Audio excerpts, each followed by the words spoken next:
Welcome. My name is Sarah Richardson. I am currently the chair of the board of directors for Creative Action, and we're so happy to have you here with us today. Just a few. What we're gonna do today is give you a brief overview of Creative Action's continued impact amidst this pandemic, and how we are poised for even greater impact in the next 3 to 5 years. So before we kick off, a couple of housekeeping items. We are going to be recording this webinar and we will share it out at a later time. If you have a question at any time during the presentation, please feel free to just type that into the chat box and our team will address your questions during the Q&A at the end of today's webinar.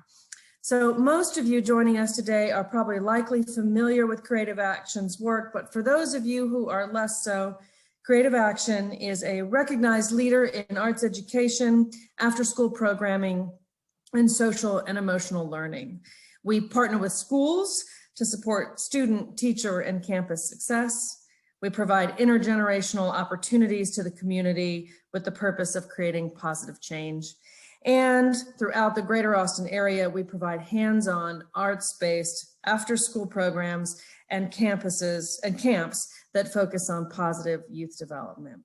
So without further ado, I'm going to turn things over to our Executive Director, Karen LaShelle. Karen, take it away.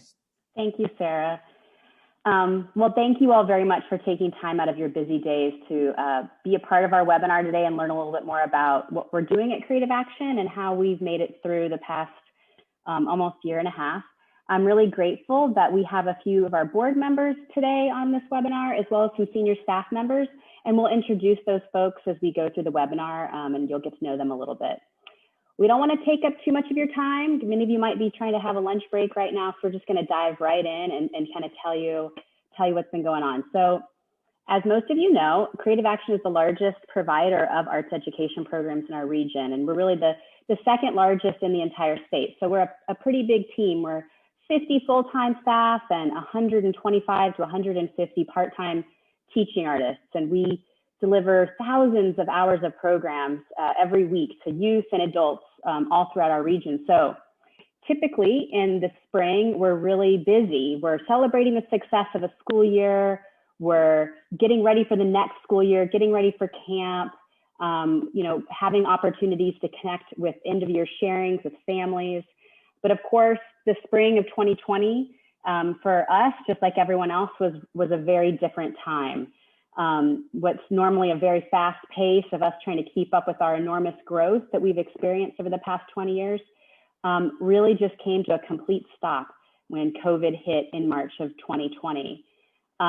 We had to shut down all of our programs in all of our schools. As you can imagine, being a hands-on organization that works directly with people, there really wasn't much that we could do. So not only did we have to stop our programming, but we are an organization that relies on earned revenue, and that we have a program that people throughout the city are happy to pay for directly because they'd like to be a part of it. So without that earned revenue, we were forced to furlough a very large majority of our staff, all of our teaching staff, and about half of our full-time staff. We had to furlough at that time. And we lost connection with our schools, with our students, with our families, with the elders that are in our programs. And that was very dramatic and very difficult. And as just like everyone else, it was a very confusing time and a difficult time to know what to do. We knew that we needed to pivot in some way.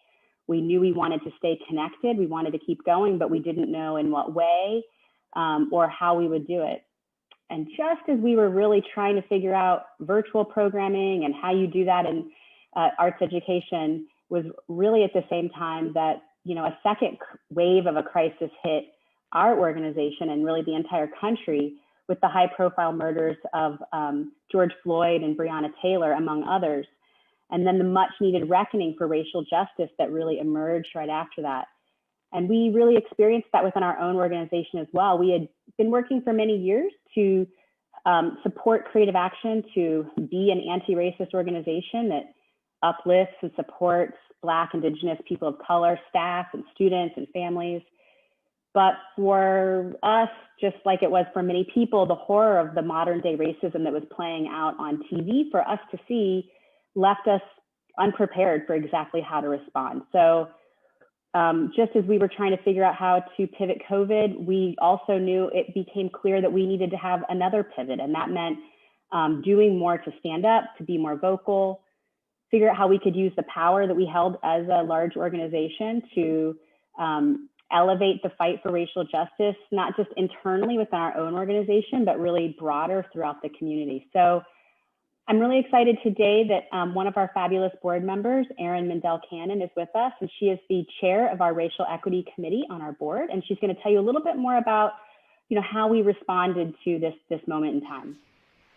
Thanks, Karen. Yes, as Karen just mentioned, and many of you know already, that over the past 6 years, Creative Action has really created a lot of policy statements, specific strategies, and organizational roles and responsibilities that really do support the commitment to actualizing both racial equity and social justice. That's a big part of the charter and always has been. But again, to what Karen was just alluding to, 2020 was really a reckoning for Creative Action to make sure that we were doing more, to use the momentum to deepen and strengthen the efforts that were already there, and to really look critically at what could be, what we could expand upon.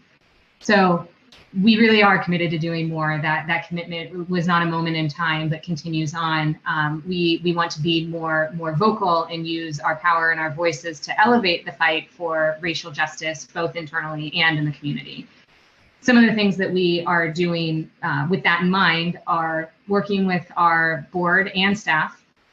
We've gone through a series of changes and actions to help us be more deeply committed to this work and with that vision of racial equity. We created a new senior level staff position dedicated to keeping our work grounded and accountable. We formed a board level racial equity committee, which is the committee that I'm chairing, and that committee works very closely with that senior staff person to make sure that what we're doing is helpful and not harmful. And then we also began a series of workshops and training opportunities for the board specifically to deepen our strategy, our knowledge and understanding and commitment to racial justice. We've already spent hours working as a team to strategize what it would take to actualize racial equity in the next 3 to 5 years in every function of the organization, from HR to programming to fundraising. And again, every single one of our board members has made a personal commitment to undergoing our own specific journeys in this space. So the outcome of this strategizing is a revised organizational racial justice vision policy. So that's kind of the first thing that we're working on. And with that in mind, I'd like to pass it off to Creative Action's Chief Program Officer, Sarah Rinner. Sarah guides the vision and strategic plan for our programming departments, and she's here today to give a few highlights from the past couple of years. Thank you so much, Erin. So as we've seen from our own programs, as well as partner organizations and national research, the process of art making leads to a number of positive outcomes like self-management skills, effective problem solving, self-confidence, and social awareness. Over the years, our school-based programs have connected students to their compassion and confidence by making it relevant to their daily lives through interactive role play.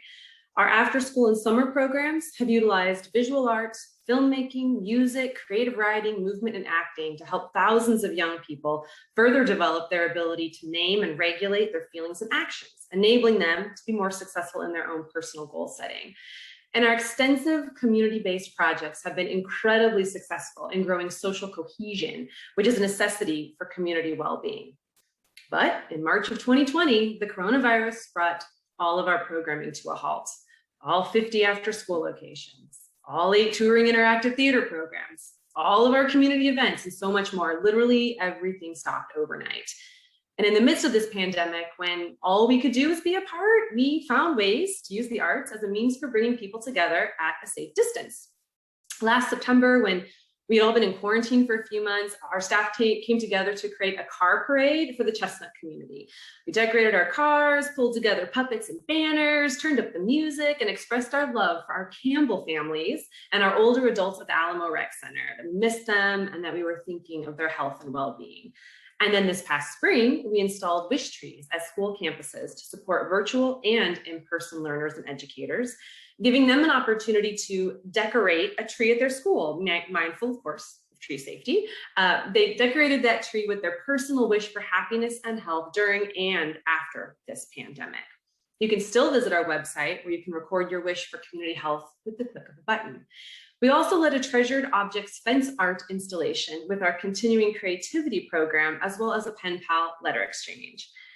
So even though the past 14, 15 months have forced us to temporarily change how we deliver programs and engage our communities, we never strayed far from our course. Our staff quickly embraced digital and virtual platforms in order to continue to provide spaces where our youth, our teens, our families, and our older adults could be in community together, making art, sharing our experiences, and learning from one another.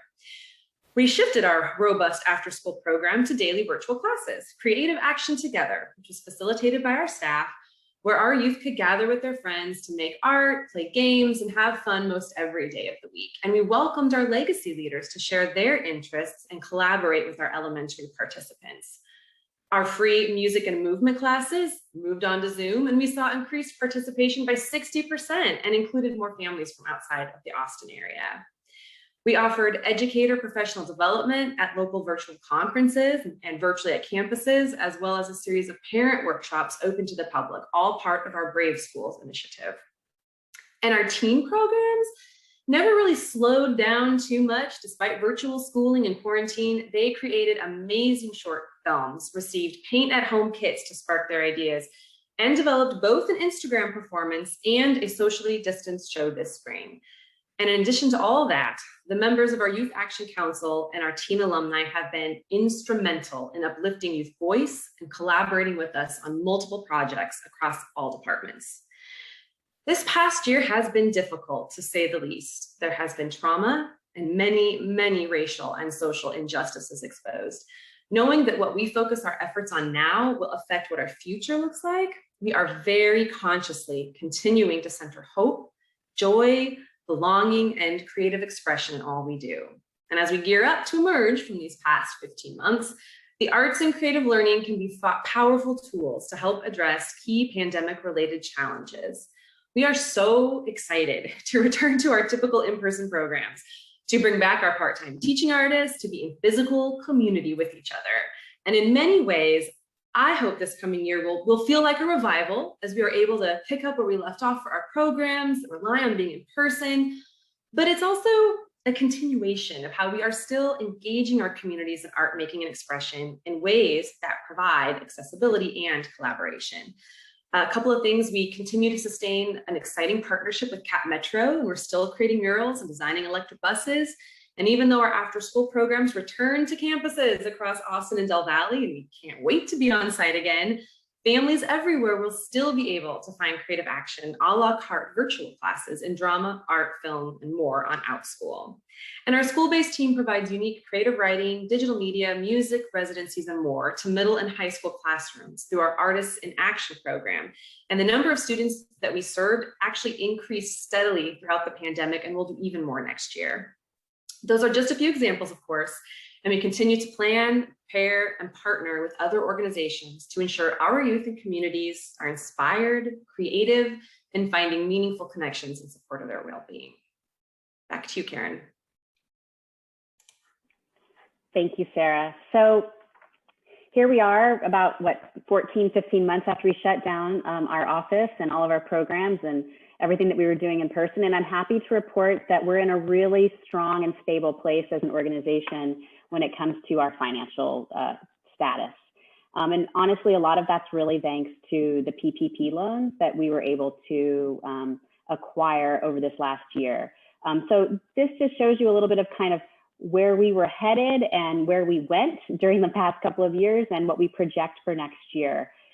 We were able to, in July of 2020, we reinstated all of our full-time staff and just found alternative ways to really do everything that we do programmatically, as Sarah was telling you. And also, we really used this last year as a time to enrich our organization, to take care of our staff, to learn more, and also to really focus on our long-term strategic plans as an organization. So we believe that we will be a stronger, more effective organization by the time we're back in person, with really sound strategies that will help us to make an impact and continue to really function as an anti-racist organization. So this last year was very lean. And like I said, we really did rely on PPP loans, but also we really made it through the year because of our donors. And we're very fortunate that we have a very strong base of committed people throughout the community who really value the work that we do and understand how critical creative action is in the lives of the young people and adults that we serve. And we were able to rely on them, as including many of the parents of the young people we serve, to really help us get through the year. During this time, we were really lucky to add a new senior staff member, and we have a new chief development officer who started working during a pandemic, and we didn't even get to meet her in person until a few months ago. But I'd like to introduce Robin Birchfield, who's going to just tell you a little bit more about kind of what we're doing when it comes to fundraising and development. Thanks, Karen. As Karen mentioned, having joined Creative Action in October, in the midst of the pandemic, I have not been able to meet a lot of you in person yet, and I really look forward to the coming months when I can meet you in person. I would like to thank each of you for your continued support and interest in Creative Action during this very difficult year. It's because of your support and commitment and love for Creative Action that we are poised and ready to bring arts education back into the classroom and back into the community, as Sarah mentioned, as early as this summer, early fall, and we're really excited about that. And as Karen mentioned, the pandemic really did give us an opportunity to be thoughtful and creative in all types of planning, including our fundraising strategy. We were able to think about how we want to stay and remain engaged with our donors and supporters. One of the strategies that I'm the most excited about is how we're expanding and diversifying our fundraising events so that all of our supporters can plug into events that are exciting and meaningful to them. In the next few weeks, we'll be launching our summer campaign that will celebrate our community emerging from the pandemic and how Creative Action will be back in action in the classrooms in the fall. And then this fall, we'll be hosting our first inaugural youth film experience on Friday, October 22nd, in partnership with Waterloo and Greenway. This is going to be a showcase of some of the incredible filmmaking that our teens have done. So that will be a really fun, family-friendly event. So mark your calendars for Friday, October 22nd. And Creative Action's annual gala, the Magic Makers Bash, is already scheduled for March 5th, 2022, if you can believe it. So again, hope you'll mark your calendars for that, and we hope you'll be able to join us. Now I'd like to introduce Harold Hardaway, our incoming board chair, and Harold's going to share a few highlights about our board. To you, Harold. Thank you. Hello, everyone. Harold Hardaway, incoming board chair, and I think that might be the first time I've ever said that. So super exciting. Thank you all so much for joining us. And I just wanted to, before I start sharing our board highlights, is to really talk about why I serve at Creative Action. So I'm a big fan of what's possible, knowing what's possible and the impact that that can have on an individual, on their lives, what they think they can do in their future, and in their families and in their communities. And so I mentioned to one of my friends that I was interested in this and really moving any impact I've been having a little earlier in the pipeline with kids, and they introduced me to Creative Action. I had an opportunity to meet Karen and see Creative Action in action, if you will, at Campbell Elementary. And that's when it really struck me that this organization is doing wonderful things in the community, and I want to be a part of that. As my continued board service, I also had opportunities to speak with parents, to speak with the students, to speak with former students, and hear them in their own words talk about the impact and the transformation of their lives, which is the last little thing from our mission there, the transformation in their lives by being part of Creative Action. And that's also why I continue to serve. So today I'm super proud to tell you about a few highlights that we have for the last year. Number one, as Erin mentioned earlier, our board's commitment to diversity, equity, inclusion, and belonging. So our board, we really tried to have our board reflect the community that we served. We have 13 board members. We brought on 3 new individuals in the last year who are complete powerhouses and making a huge difference immediately right now. And at the same time, we're also looking for 3 individuals to join us by September. So I wouldn't be a good incoming chair if I didn't make a plug for individuals who would love to join and serve with us. I promise you, we are all as happy and joyous as we seem. It's a wonderful group of committed individuals. We are specifically, with our commitment to diversity, equity, and inclusion, looking for members of the BIPOC community and anyone who identifies as male as well to help us round out our board specifically. Some of the backgrounds that we are looking for are in accounting, forecasting and analysis, or finance, but as always, anyone who has a passion and wants to put that to purpose, feel free to reach out to myself, or you can reach out to Robin and indicate that you're interested in board service. The other thing that I am super proud to say is we have 100% giving and donation from our board. That just really underscores, reinforces, underlines, puts highlights on how committed we are to the organization and the organization's mission. So again, if you have any questions about any board service, feel free to reach out to us. I'm super excited that all of you are here today. And right now, I'm going to turn it back over to Karen. Thank you, Harold. And thank you to everybody who's been a part of our webinar from our board and our staff. I think, part of how we made it through the year was that we have a really great community of professionals and volunteers and all sorts of folks who really make creative action happen. So, really, as arts educators, we know firsthand the life-changing power that art has. We know that the money that we invest in arts education really, truly contributes to improved academic success, increased civic engagement, enhanced racial justice, and greater compassion for others. And beyond the individual outcomes that we really can achieve through arts education are these broader community impacts around supporting a culture of welcoming and kindness and an equitable community where individuals stand up to acts of injustice and where we take care of one another. And we can really achieve that through the format of arts education.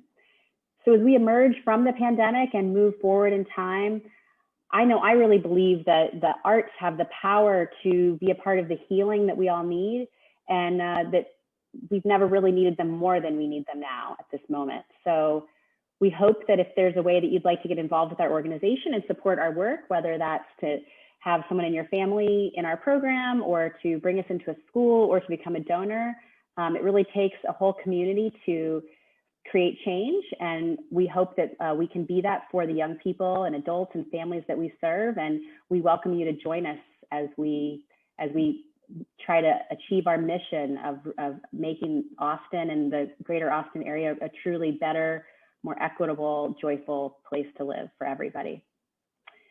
So with that said, I think we're ready for some Q&A. Does that sound right to everybody else on the webinar? I think, Corinna, you're going to share some questions with us? Is that right? Yeah, everyone who's joining today, thanks so much again for being here. And any questions that have sparked for you during the webinar, please feel free to share them in the chat or using the Q&A feature. I have a couple of questions for our panel today.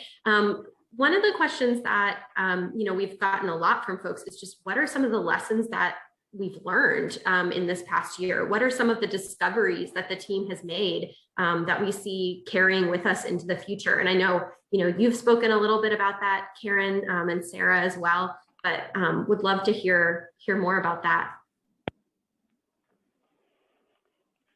Well, I think one thing we've learned is we can make it through almost anything. If we could make it through this last year and feel as connected and positive and ready to be back in schools in a couple months, then we can probably make it through just about anything.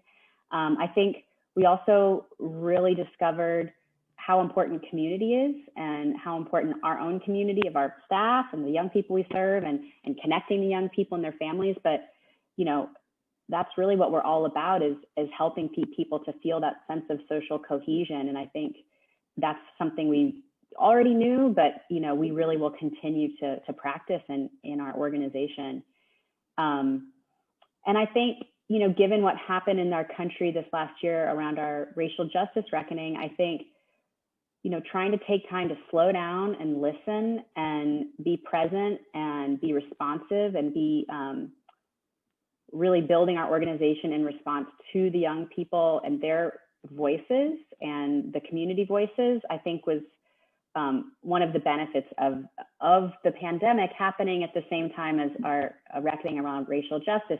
We were already paused, and so it gave us an opportunity to really be present and listen. And I think that's a practice that we will continue to really nurture throughout the organization. Thanks so much. Did anyone want to add? I would hop in. I would say I don't necessarily think it's something that we learned, but might have been reinforced. And that's as we navigated this, there was always a push to put people first and consider people first and the impact that all of our decisions have on them.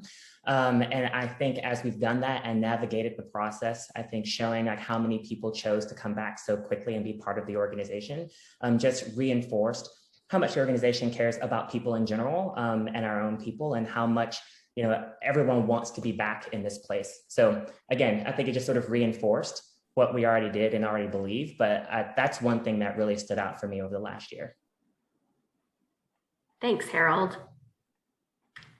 We got a question from someone in the audience who's curious to know more about how after school programs will look in the fall. How will they be different? How will they be the same? Thanks so much for that question from Karen, who is a Maplewood parent. Thanks for that question, Karen. Yay for Maplewood. Our after school programs will look largely similar than they have in the past. Our capacities are slightly smaller across the total program, and we are also still, but much like we are every year, sort of waiting for other funding and grants and some of our partner program sites to kind of see like what's coming in that will further fund our programs. But you can expect amazing teaching artists, really dedicated site coordinators and support staff. We are hiring some new staff right now. We're bringing back our part-time teaching artists. We're keeping safety really in mind, and we're trying to, we'll be ensuring that all our staff, we're getting our staff vaccinated, continuing to wear masks, being very mindful of what the school district is doing, but also knowing that within our program, we will be adding in additional things to keep our staff and students safe, as we are not quite out of the pandemic yet, though we are very glad to be back in person and that things do continue to get safer. Yeah, hope that answered your question. We're very excited to be back. It's very hard for us to not be in person for this length of time, for after school, summer programs, our teams getting together in spaces. So we are very ready. Thanks so much, Sarah. And kind of along those lines, what are some of the biggest needs for youth, families, communities that you see emerging now into the new school year? Well, I'm sure Sarah can add to this as well, but I know one thing from talking to a lot of parents and from doing a lot of reading about kind of what's going on for young people, that mental health is at the forefront of needs for our whole community at this moment. I think a lot of young people are feeling very disconnected and disengaged. And so I think, one of the things we're trying to focus on for the fall is to just think about getting back together, bringing people together to connect, not trying to get too fancy with some of our programming, and remembering that right there is a real outcome that we should be really proud of, is just reconnection. So that's one of the things that we've really seen is just mental health struggles.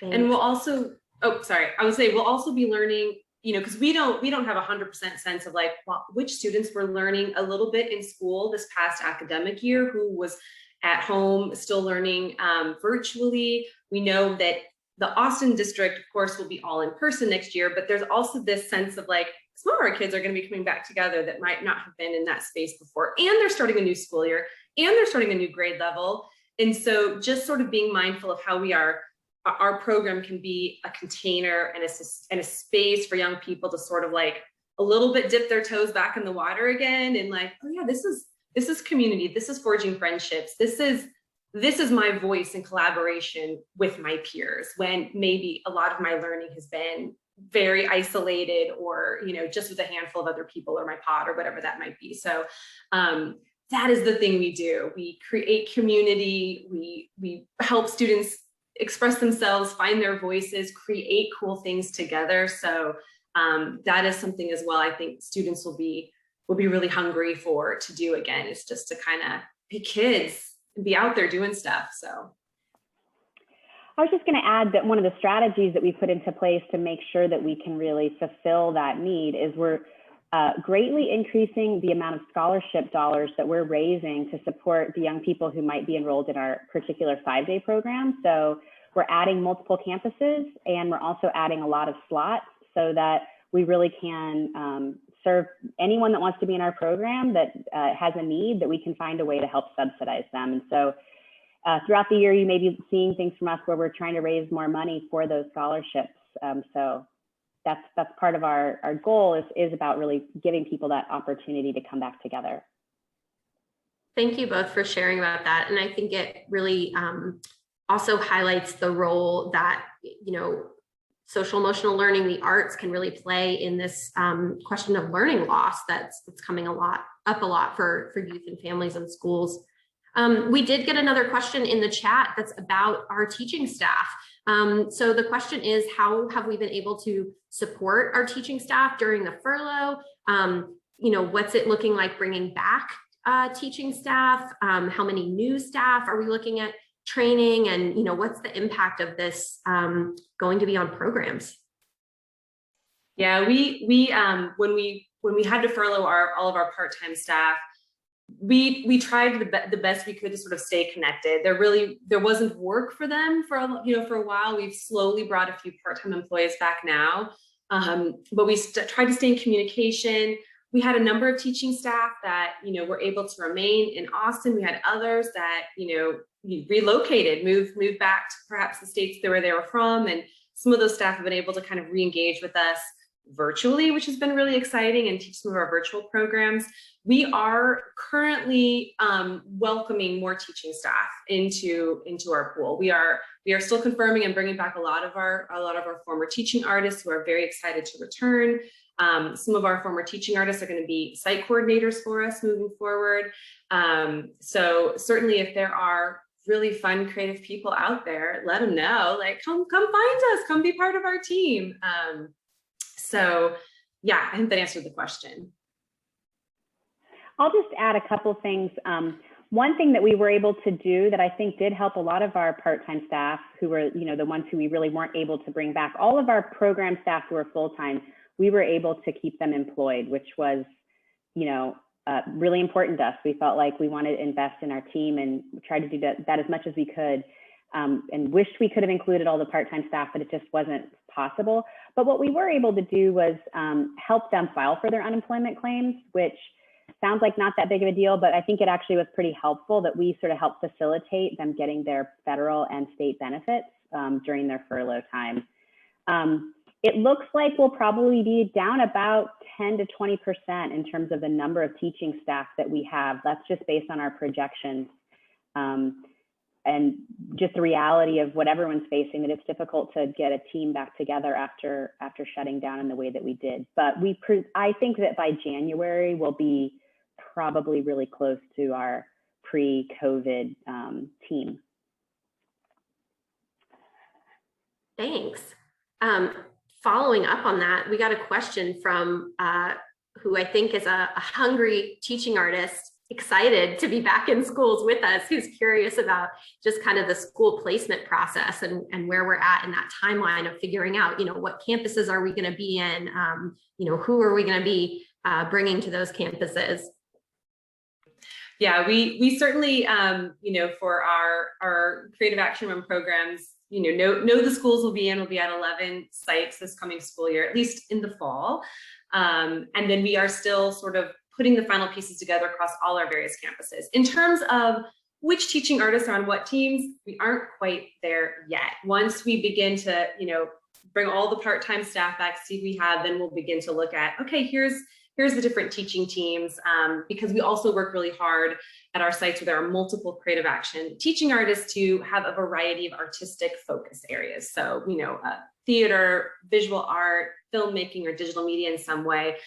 So until we kind of get the larger pool continuing to fill, then we'll make those placements.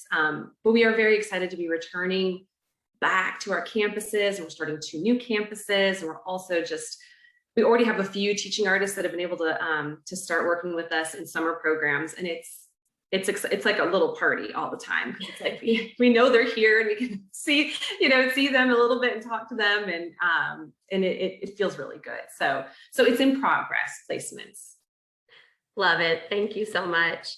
I have one more question for anyone who wants to answer, which is, what are you most hopeful and excited about in the new school year? Well, I can tell you that from my perspective as a parent who had a first grader at home over the pandemic, I am most excited about getting him out of my house and into other situations that are, again, not in my home. So I'm very excited about that.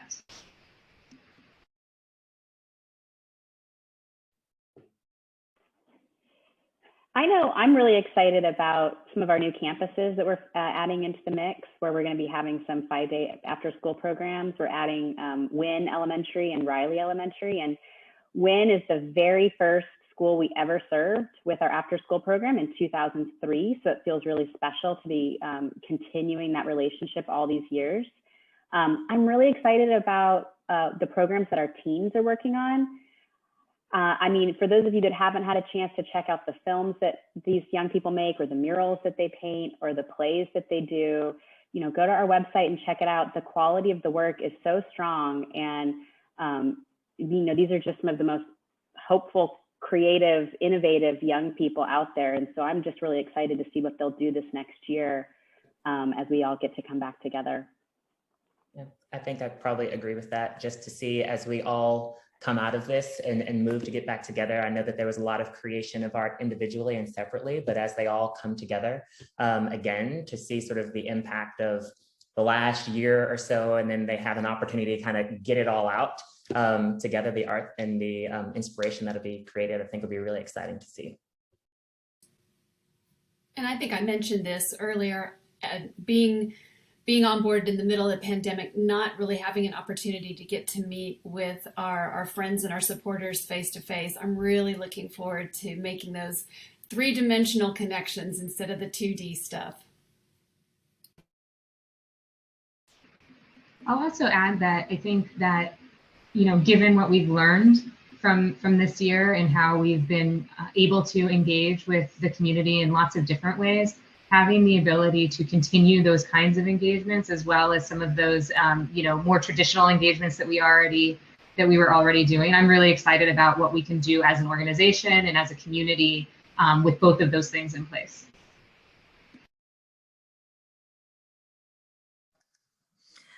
And, I'll just add, for me too, I feel like at this particular time in history, coming out of the pandemic, still facing political division in our country, it's never been a better time to be in person with kids, talking about the 4 C's. These are the children that are going to lead, the generation that's going to lead us out, hopefully.